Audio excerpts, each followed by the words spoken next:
Hello my lovely bakers, welcome to the Charu's cake bake. तो आज हम ये एक चॉकलेट केक बना रहे हैं। टॉल केक बनाने का है। तो ये 300 ग्राम का केक है। एक्चुअल में 250 ग्राम से उन्होंने थोड़ा सा बड़ा मांगा था, तो उस हिसाब से मैं टॉल केक में ये बना रही हूँ।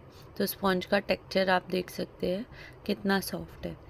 तो मैंने इस तरीके से लेयर्स में पहले केक को कट किया और फिर उसके बाद उसको असेंबल का पार्ट करना स्टार्ट करेंगे। गाइस, जिसने भी चैनल को लाइक शेयर एंड सब्सक्राइब नहीं किया है करे, फ्रेंड्स एंड फैमिली में शेयर करे, बेल आइकन प्रेस कर दे ताकि वीडियो के सारे नोटिफिकेशन आप तक जल्द से जल्द पहुँचे। बिना स्किप किए वीडियोस को देखें ताकि आपको एक भी इम्पोर्टेंट स्टेप मिस ना करना पड़े। तो इस हिसाब से मैंने पहले इसको 4 लेयर्स में कट किया और लेयर्स को असेंबल करना स्टार्ट कर दिया। तो असेंबलिंग का प्रोसेस सेम है। पहले फर्स्ट लेयर रखा जाएगा, फिर उसको सोक किया जाएगा और फिर क्रीम और उसको स्मच करके उसके ऊपर गनाश डालेंगे हम। इस तरीके से हम इसको पूरे केक को असेंबल करेंगे। तो ये एक बटरफ्लाई केक है और आजकल का जो ट्रेंडिंग बटरफ्लाई केक है उसी के बेसिस पे ये वाला केक बना है। जो फ्लाइंग बॉक्स आता है ना, बट फ्लाइंग बटरफ्लाई का, वो वाला। तो देखो, बहुत ही इंटरेस्टिंग केक है और सबसे ज़्यादा इंटरेस्टिंग इसकी ओपनिंग है। कैसे बॉक्स पैकिंग करे, कैसे बटरफ्लाइज लगाने हैं, वो सारा भी डिटेल्स इसमें डाला गया। तो इस हिसाब से हमने उसके ऊपर क्रीम, फिर क्रश और इसमें गनाश यूज़ नहीं किया है क्योंकि सिर्फ उनको चॉकलेट स्ट्रॉबेरी मिक्स फ्लेवर चाहिए था, तो इसलिए हमने स्ट्रॉबेरी डाला है। तो इसी तरीके से पूरे केक को हम असेंबल करेंगे। गाइस, खूब सारा प्यार दे अपने चैनल को। इसकी ग्रोथ के लिए आप लोगों को लाइक, शेयर, सब्सक्राइब और ढेर सारा प्यार देना है। ऐसे ही हमारा चैनल ग्रो करेगा। तो देखिए, लाइक और सब्सक्राइब करना ना भूले, कमेंट करें। लाइक, लोग वीडियोस देख रहे हैं, लाइक और कमेंट नहीं आ रहे, तो प्लीज़ कीजिए, डू दैट। तो इसी तरीके से पूरे को असेंबल करके अब हम स्ट्रॉबेरी क्रश डाल रहे हैं और फाइनल लेयर को रख देंगे और फाइनल असेंबलिंग के बाद हम आगे का प्रोसेस स्टार्ट कर देंगे। तो हमने फाइनल लेयर को भी रख दिया और कोट किया, क्रम कोट करके उसको अच्छे से हम फ्रिज में सेट होने के लिए छोड़ देंगे और फिर उसके बाद हम इसकी फाइनल आइसिंग करेंगे। तो क्रम कोटिंग का प्रोसेस इसी को बोलते हैं, जब एक बार लेयर के ऊपर लेयर असेंबल हो जाते हैं और उसको हम अच्छे से कोट कर देते हैं क्रीम से, उसको क्रम कोटिंग बोलते हैं। फिर इसके बाद हम इसको 10 मिनट के लिए सेट कर देंगे और उसके बाद हम इसकी फाइनल आइसिंग करेंगे। तो 10 मिनट फ्रिज में सेट करने के बाद मैंने इसको बाहर निकाला है और मेरे को इसको पूरे को फ्यूशिया कलर से कवर करने का है। तो मैंने पाइपिंग बैग में फ्यूशिया कलर असेंबल करके फिल करके ये करना स्टार्ट कर दिया। तो इस तरीके से जब भी आप गाइस करोगे ना, तो आपकी फिनिशिंग बहुत ही अच्छी आएगी। तो पूरे तक कवर कर दिया है और मैंने इसको ऊपर से भी अच्छे से कवर कर दूंगी क्रीम से। और अच्छे से कवर करके हम प्लेन स्क्रैपर लेके इसको हम पहले प्लेन कर देंगे पूरे सरफेस को और उसके बाद हम उसके ऊपर की डिज़ाइनिंग स्टार्ट करेंगे। अगर आपको प्लेन रखना है तो फिर आप इसको प्लेन भी रख सकते हैं, या फिर आपको जिगजैग पैटर्न करना हो तो जिगजैग पैटर्न करें। हल्के हाथों से धीरे धीरे देखो, टर्न टेबल को रोटेट करते करते करें तो अपने आप ही पूरा प्लेन हो जाएगा। और जहाँ पे भी ये आपको गैप्स दिख रहे हैं उधर क्रीम को फिल करते रहे ताकि एक भी ऐसे खड्डे खड्डे ना लगे। तो इसी रीज़न से प्लेन स्क्रैपर से किया जाता है कि पूरा जो है एक जैसा हो जाए और उसके बाद हम उसके ऊपर कोई भी पैटर्न या जो भी ड्रॉ करना होता है वो करते हैं। तो एक्सेस क्रीम को पहले हम सेंटर की तरफ ले जाते हुए प्लेन करेंगे और फिर साइड से हम इसको रिमूव कर देंगे। अब देखो, जहाँ जहाँ मुझे लगेगा कि यहाँ अभी भरना बाकी है तो उधर उधर हम फिर से क्रीम को देखो अप्लाई करेंगे और फिर करेंगे। तो ऐसे प्लेन करें पहले अच्छे से। देखो, जहाँ खड्डे लग रहे उधर भी क्रीम भरते हुए हम इसको अच्छे से प्लेन कर देंगे। और जैसे ही ये हमारा प्लेन हो जाएगा, मुझे इसके ऊपर जिगजैग पैटर्न ड्रॉ करना है तो मैं जिगजैग स्क्रैपर लूँगी और जिगजैग स्क्रैपर लेके मैं अच्छे से इसको देखो जिगजैग पैटर्न कर रही हूँ। उसके ऊपर टॉल केक है, इसके लिए आधे आधे में मुझे करना पड़ेगा। ऊपर में पैटर्न आ नहीं रहा है तो पहले नीचे करके अब देखो ऊपर से करेंगे। तो इस तरीके से आपको भी करना है। और जो भी एक्सेस क्रीम बाहर की तरफ निकल रही है उसको हम सेंटर में ले जाएंगे पहले और प्लेन कर देंगे। इसी तरीके से पूरी फाइनल फिनिशिंग करें। 5 मिनट एक्स्ट्रा लगे तो दीजिएगा, बट करते रहे जब तक अपने को मन को सेटिस्फैक्शन नहीं हो। फिर मैंने यहाँ पे वेव इफेक्ट देने के लिए इसको देखो इस तरीके से करते हुए पूरे में इसको वेव इफेक्ट हम देंगे।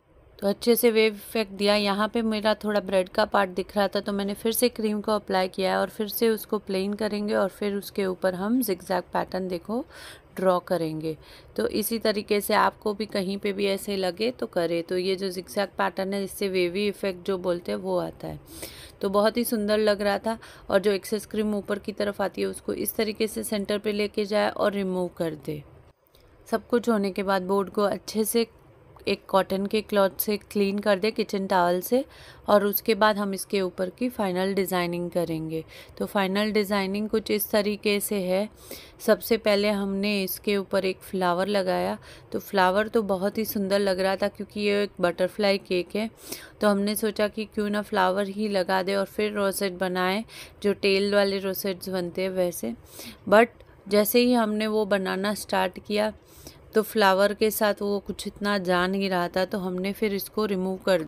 तो फिर हम इस तरीके से पूरे में रोजेट बना रहे हैं। ये मैंने पर्पल कलर की क्रीम पाइपिंग बैग में फिल की है। तो इसी तरीके से रोजेट बनाते हुए हम नीचे की तरफ जाएंगे।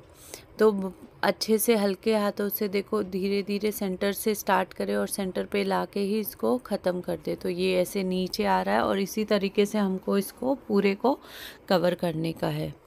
अच्छे से कवर करके यही हम पूरे रोसेट नीचे में पूरे में बनाएंगे। यानी नीचे कोई बॉर्डर ना बना के हम पूरे में रोसेट बना रहे हैं। तो ऐसे ही करते करते हमको इसको भी पूरे को कवर करने का है। जैसे ये पूरे में कवर हो जाएगा हम इसको पूरे को फिल करके बीच बीच में इस तरीके से स्पेस छोड़ते हुए ऊपर नीचे हम ऐसे रोसेट बना देंगे। तो ये भी इफ़ेक्ट बहुत ही सुंदर लग रहा था। मैंने तो 2 ही कलर यूज़ किए क्योंकि क्लाइंट ने मुझे जो भेजा था वो ऐसा ही था। बट अगर आपको और कलर करने हैं यूज़ तो आप 2-3 कलर कर सकते हो और सेम ऐसे का ऐसे भी बनाओगे तो काफ़ी सुंदर लगेगा। बट अगर आपको चेंज करके बनाना हो तो भी आप बना सकते हैं।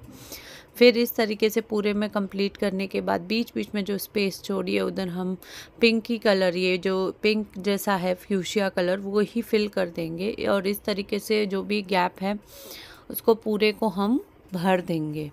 तो अच्छे से देखते हुए कि कहाँ है गैप।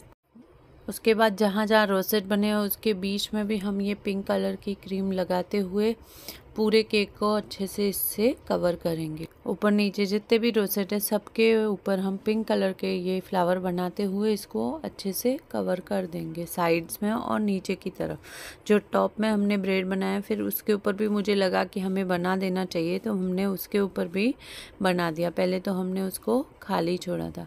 अब हमारा केक ऑलमोस्ट कंप्लीट था बट बहुत ही इनकम्प्लीट सा लग रहा था, मतलब लुक इतना आ नहीं रहा था। तो फिर मैंने क्लाइंट को इसकी फ़ोटो भेजी कि देखो जो आपने भेजा है वो कुछ इस तरीके से लग रहा है। क्योंकि कई चीज़ें ना फ़ोटोज़ में काफ़ी अच्छी लगती है बट रियल में उतनी अच्छी नहीं लगती है। तो फिर मैंने क्या बोला क्लाइंट को कि आप देख लो एक बार, अगर आपको समझ में आ रहा हो। तो मुझे काफ़ी समझ में नहीं आ रहा है। तो उन्होंने भी बोला कि हाँ, क्योंकि जो डिज़ाइन फ़ोटो में होता है वो पता नहीं कितने केजी के केक में, अभी ये 300 के ग्राम के केक में जब तुम वही पैटर्न बनवाते हो तो चेंजेस आ ही जाते हैं। तो उस हिसाब से उन्होंने देखा, उनको भी थोड़ा कम समझ में आया तो उन्होंने मुझसे फ्लावर को रिमूव करवा दिया। तो फिर मैंने फ्लावर को रिमूव करके उसकी जगह पे भी यही रोसेट और ये सब बना के कवर कर दिया था। तो फिर फ्लावर रिमूव कर दिया था और ग्रीन कलर की क्रीम से जिगजैग वाली ऐसी पतली पतली लीफ, कहीं मोटी लीफ अपने हिसाब से सोचते हुए मैंने पूरे में ही बना दी थी और इस तरीके से इसके लुक को कंप्लीट कर दिया था। तो पूरे रोसेट के आजू बाजू में मैंने इनको लगा दिया था। उसके बाद वाइट पर्ल लेके उसके ऊपर स्प्रिंकल कर दिए थे, छोटे बड़े अलग साइज़ के। और ये इसका फाइनल लुक था। और ये जब पर्ल डाले तो बहुत ही अच्छा स्प्रिंकल से भी इसका लुक आ गया था। फिर बहुत ही अच्छे से इसको कवर कर दिया पूरे को और बहुत सुंदर भी लग रहा था। और फिर इसके ऊपर मैंने हैप्पी बर्थडे का टॉपर लगाया, बटरफ्लाइज लगाए, बट बटरफ्लाइज बिल्कुल भी कलर के साथ ही जा रहे थे, उभर के दिख ही नहीं रहे थे। तो ये फिर से क्लाइंट को फ़ोटो भेजा कि देखो ये इतने अच्छे नहीं लग रहे, तो मैं अपने हिसाब से थोड़े चेंजेस कर देती हूँ। तो मैंने फिर गोल्डन बटरफ्लाइज लगाए, क्योंकि जो फ़ोटोज़ होती है उनकी कैमरा क्वालिटी, उनकी एडिटिंग अलग ही लेवल की होती है। तो ये इसका फाइनल लुक था गाइस, ज़रूर बताएं कैसा लगा। बटरफ्लाई केक जिसको बोलते हैं। फिर ये बटरफ्लाई बॉक्स आता है, इस तरीके का मार्केट में मिलता है। ये बॉक्स आप ला के रख सकते हो और इसको आप रेंट पे दे सकते हैं। तो जैसे ही आप इसमें केक प्लेस करेंगे तो फिर उसके बाद ये एक साइड से ओपन रहता है, इस तरीके से आप प्लेस करें। और मैंने पेपर इसके लिए रखा था नीचे, क्योंकि ये मैं सिर्फ घर पे दिखा रही थी, तो मैं नहीं चाहती थी कि नीचे से बोर्ड बॉक्स कुछ ख़राब हो, तो मैं बाद में। और इस तरीके से बटरफ्लाई मिलते हैं, उनको 24 to 25 टाइम्स ट्विस्ट करें। और जब ऐसे आप ट्विस्ट करोगे तो ये जब आप ओपन करोगे तो ये फ्लाई होगी। तो अच्छे से ट्विस्ट करना बहुत ही इम्पॉर्टेंट है। तो अच्छे से ट्विस्ट करने के बाद हमने इसको बॉक्स के साइड में प्लेस कर दिया था।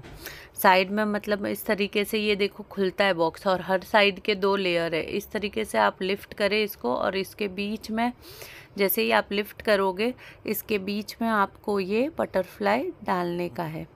तो इस तरीके से आप इसको इंसर्ट कर सकते हैं। तो इसी तरीके से आपको चारों साइड्स में करना है और 2-2 3-3 बटरफ्लाई अपने हिसाब से इनके बीच में डाल दे।